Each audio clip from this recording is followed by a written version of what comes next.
Iran में सत्ता परिवर्तन करने के मकसद से ही ट्रंप ने युद्ध का आगाज किया। कई दफा ट्रंप ने बयान दिया कि वो ईरान में रेजिम चेंज करके दम लेंगे, मगर ट्रंप ने अपने मकसद में कामयाब होते उसके पहले अमेरिका में ट्रंप के खिलाफ बड़ा सैन्य विद्रोह छिड़ चुका है और यह आकांक्षा यूं ही नहीं है। दरअसल बीती रात अमेरिकी नौसेना के सचिव ने इस्तीफा दिया। इसके पहले यूएस आर्मी के 3 जनरल बर्खास्त किए जा चुके हैं। एक रिपोर्ट में खुलासा यह भी कि 2 महीनों के अंदर 300 से ज्यादा सैन्य कमांडर रिजाइन दे चुके हैं या बर्खास्त कर दिए गए। बड़े पैमाने पर अमेरिकी सेना से अफसर हट रहे हैं या हटाए जा रहे हैं, लेकिन क्यों, दिखाते हैं। अमेरिकी नौसेना सचिव जॉन फेलन का इस्तीफा। यूएस आर्मी के चीफ रैंडी जॉर्ज भी बर्खास्त किए गए। यूएस एयरफोर्स के जनरल जेम्स लाइफ को पद से हटाया। यूएस नेवी की टॉप अधिकारी एडमिरल लीसा फ्रेंचटी भी बर्खास्त। ये फहरिस्त काफी लंबी है, आंकड़ा 300 के पार तक जा पहुंचा है और दावा किया जा रहा है कि ट्रंप प्रशासन में सैन्य कमांडर और अधिकारियों के इस्तीफे अभी और आएंगे। ये उथल पुथल तब तक जारी रहेगी जब तक ईरान अमेरिका के बीच जंगी तनाव शांत न हो जाए। अमेरिका ईरान के बीच सीजफायर से लेकर शांति वार्ता तक पर सस्पेंस बरकरार है।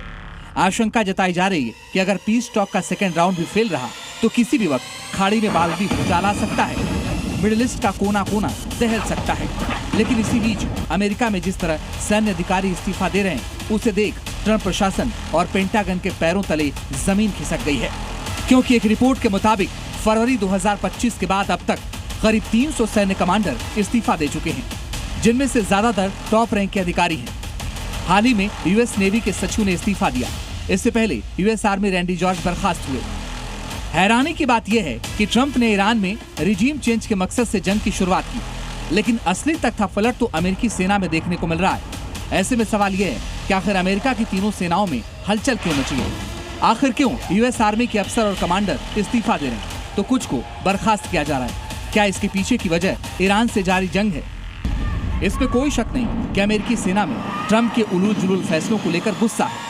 दावा तो यहाँ तक किया जा रहा है कि ट्रंप के चलते ही अमेरिकी सैनिक ना चाहते हुए भी ईरान से जंग लड़ रहे हैं, मिडिल ईस्ट में अपनी जान जोखिम में डाल रहे हैं। लेकिन ट्रंप अपने ईगो के चलते कुछ भी सुनने को तैयार नहीं और न ही अमेरिकी सैन्य अधिकारियों की कोई बात मान रहे हैं। लिहाजा ये माना जा रहा है कि ट्रंप के इसी सख्त रवैये के चलते यूएस आर्मी में ट्रंप के खिलाफ बगावत छिड़ी है। इसी बीच अमेरिकी सेना के पूर्व जनरल मार्क मिले का एक बयान भी वायरल हो रहा है, जिसमें वो साफ साफ कह रहे हैं कि अमेरिकी सेना ने किसी नेता या तानाशाह की गुलामी के लिए शपथ नहीं ली, बल्कि अपने संविधान और देश की सुरक्षा के लिए ओथ ली है।